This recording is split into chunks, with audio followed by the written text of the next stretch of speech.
What's going on, guys? Revit Architecture, and in today's tutorial it will be just a simple introduction to the massing environment in Revit. So if you have no experience or just a little bit of experience in working with massing or masses in Revit, this will be a useful tutorial to get you started on some of the basic elements and practices inside of the massing environment within Revit.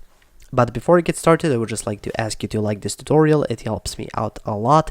And if you haven't already, I suggest you subscribe because I share useful Revit tutorials each week. Also, if you would like to download all of my Revit project files, over 300 files so far, check out my Patreon. There you can also find some advanced 1 hour long courses. I've got like 18 or 19 so far.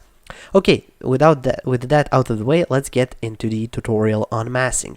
So as you can see, here I am in just the Revit Architecture template, but I want to show you the different approaches how you can enter the massing environment within Revit. So the first approach, and the one that you probably know about, is going here to Massing and Site. You open up that tab, and then you have this In Place Mass option, and that's where you click. Now, before that, I usually like to click Show Mass. This will turn on the visibility of your massing within your Revit model. Now, if you forget that, don't worry. When you go here and click In Place Mass, it's going to give you this warning where it basically says that it's going to enable Show Mass mode. So that's basically this. And you just cancel out of that. Here, you name your mass. So if it's maybe some cool building that you're building, so let's call it Cool Building. And you hit OK, and there you go, you're inside of the massing environment. And here you can see basically the tools for massing, and those are these model lines, reference lines, as well as reference planes. And here you go, you have those. Now that's the first and probably the most intuitive way, but there are also a couple of other ways. So let me just cancel out of this mass for now, and let me show you the other approaches. So even though massing is over here, you can also go into mass and create it as a family. So to create a mass as family, you can go here to Model in Place, and then you just search for mass. You just double click over here, you can call it Mass 1, and as you can see, we have those same massing tools. So you can go to massing, and this will be saved as a kind of a sort of a massing family within your Revit project. Let me cancel out of that as well. And also the final way is to go here to File, New, and then you have the Conceptual Mass option. This will open up a separate family with the metric mass a template, family template, and then here you can use those same tools to create your mass. I'm just going to cancel out of that, and my favorite way, and pretty much the only one I use, is here going to In Place Mass, and there we go.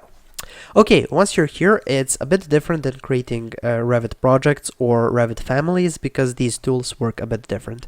I usually like to do everything in 3D and sometimes just go into some elevations or floor plans if necessary. So you can go here, and let's start off with a rectangle. Now, when you select any of these tools, it's usually going to check model lines. So if you want to go for maybe reference lines, you have to select that. But for now, let me go here with a simple rectangle, a model line, and let's create a rectangle. Now, once you have any sort of profile like this, you can select it, and you can go here to create form. Now, you can either create a solid form or a void form. For now, let's stick to solid, and then later we're going to be exploring the void forms. So you just go here to create form. If you go to the button on top, it's by default going to create a solid form. Now, as you can see, we have a form, and the top of this extrusion is selected, and you have this little gizmo which you can move around. Alternatively, you can use this dimension line over here, and then you can set the top of this mass to maybe 6000. Now, if I go back a few times, yeah, this is where it got to when we first went to create form. Now, if I were to create maybe a smaller rectangle, kind of like this, and go to create form, it's going to create a smaller rectangle, even this z-axis. So it's usually taking from like the dimensions of the base, and that's how it determines the whole height of your 3D model. But of course, you can change it later on using these gizmos. Now, once you create a form like this, of course, you can play around. Now, you can either use this gizmo to kind of change the height by using the blue arrow, but of course, you can play around maybe with the green arrow, and then you can kind of create it like this to be kind of silly and sloped, and also with the red arrow, and you can make some additional movements as well. Also, here the blue arrow is pointing up, but here we have this little kind of tick sign, and that basically moves in the directions of the green and red arrow, so it gives you a bit more movement. Same thing goes with the green one, so the green one is going to move it in the directions of the blue and red one, so it works like this. And the same thing for the red one, it's going to move it in the directions of the blue and green one, so it gives you kind of two axes to play around with, or maybe a plane or something like that. Okay, so that's how you can play around with this shape. Of course, you don't have to play around with just that plane. You can go and maybe select this one. Now, if you're having trouble selecting it, you just need to hover over one of the edges, hit the tab key once to select the whole thing, twice to select just the plane, and 3 times maybe to select the second plane, or maybe just the line. So you can actually select the line and then move the line around, and you can kind of play around with that line. So just the line. Also, you can select the edge, so the edge will kind of highlight like this point. If you can select it, maybe hit tab a few times, and then you will get to that point, and then again you can play around with its position by playing around with these with this little gizmo. So you can play around with that and actually change the whole position of this point. So by using those tools, so by using faces, edges and points, you can basically change the shape of what you're trying to create inside of your in-place mass. Okay, let's talk about the blends, and let's talk about voids. So let's create a blend void through this rectangle over here. So what I need to do is I need to change the workplane. So when we were working so far, we went and then we were basically drawing on this level 1. But here, as you can see here, we have this option to draw on face or draw on workplane. If you set it draw on workplane, it's basically going to go with either level 1 or level 2, or maybe alternatively if you have some other planes, or if you decide to pick some plane. So maybe you can pick this plane, and then that plane is selected, and then you can basically draw on that plane. So if I orbit around, there you go. But this is cool, but it takes a bit of time. If you go here to straight to draw on face, when you come near to a face, as you can see, it's going to highlight this face in this case, this face, here this face. So it basically highlights the face, and then you're basically modeling on that face. So if I go here with a circle and place a circle here, it's on that face. If I orbit around to the other side, go with the ellipse, and then here I can create maybe an ellipse on this face. And then if I select both of these, so just hold the control key, select both of those, and I'm just going to create a blend. So basically it's going to kind of swoosh between these two elements and or profiles, and I'm just going to go with void form, and as you can see, it created a hole in this thing. And maybe if I go to shaded, there we go, you can see it's kind of, it has that hole. There we go, looks kind of cool. So that's how you create these voids and blends. Now let's move on. Let's create something else. You can create blends with these simple closed lines, but you can also use open lines to maybe create some cool roof. And for that, let's talk about reference planes as well. So what I'm going to do is just go here to level 1 floor plan, and let's add some reference planes. So you need to be in a parallel projection plan, so something like level 1 or an elevation, to create your planes. If you go into 3D, you can't do it, so it cannot be done. As you can see, it's grayed out. But if I go in level 1, now I can create a reference plane. So I'm just going to do one here, and one here. Now I'm going to name these. So this one is going to be number 1, this one is going to be number 2, and this one is going to be number 3. Okay, let's go back into 3D as I prefer to work in 3D, but as you can see, we can't really see those. That's why we have this set work plane option, and I can actually set it to that reference plane number 1. Now again, I can't see it, so I'm just going to select this show option, and now we can see it over here. And now I can go there with maybe a simple spline, and then just go like this and create a spline. Go to modify to exit out of that. Then go to set work plane. Let's pick the reference plane number 2. Okay, let's go with that one. Spline. Let's go, I don't know, like this. There we go. And let's go to set reference plane number 3. Show plane is still selected. And then here we can do another spline. There we go. So now I can select these 3 and go with create form. And there we go, we have some sort of a organic sheet that looks kind of crumbled in the wind or something like that, warped in the wind. So that's how you can create some forms like this. Now, of course, these aren't the only options, so let's talk about revolves. That's also a very interesting option that you can do here in this massing environment. So revolve basically requires one element that's an axis and then another element that's kind of spinning around that axis. So like this you can create maybe some elements like a ball or a sphere or some sort of a ring or something like that.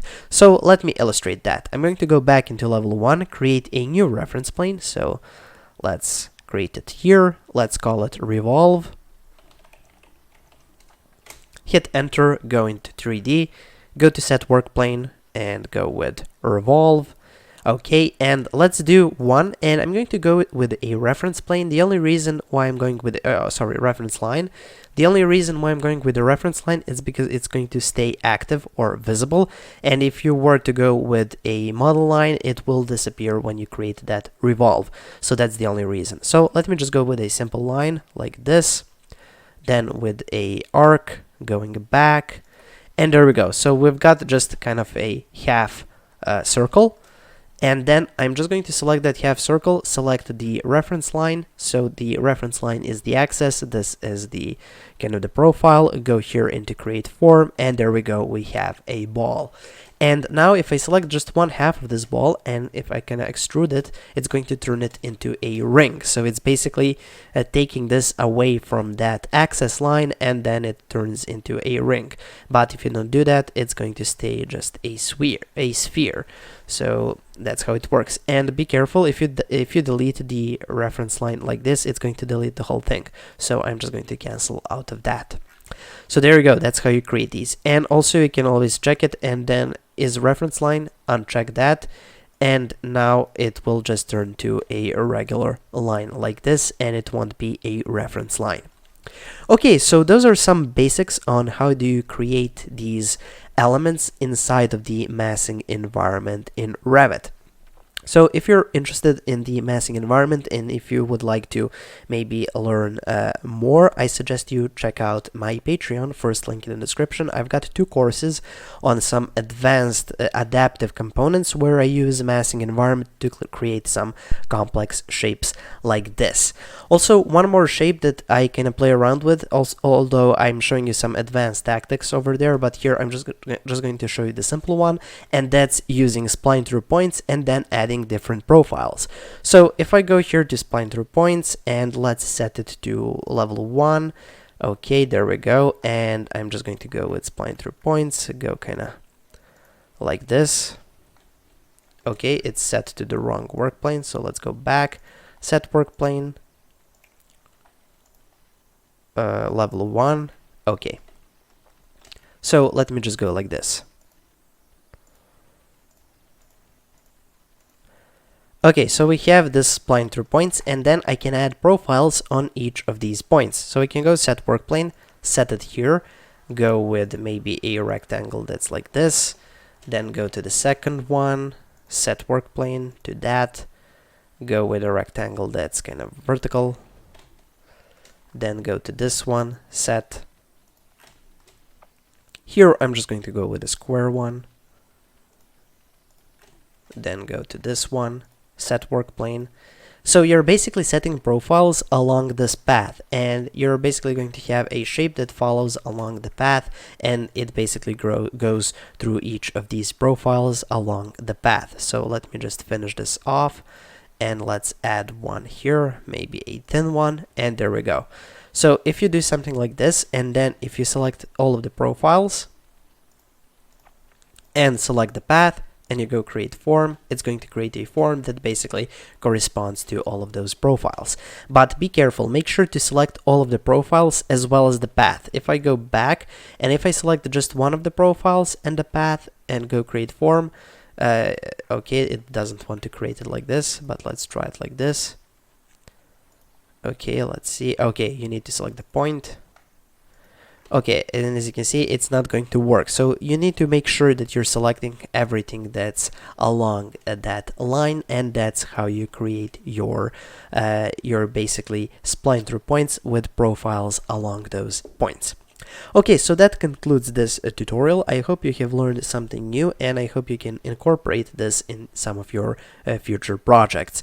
So thank you for watching. Again, as I said, if you want some advanced courses or this Revit project file as well as all of my other Revit project files, go to my Patreon, first link in the description.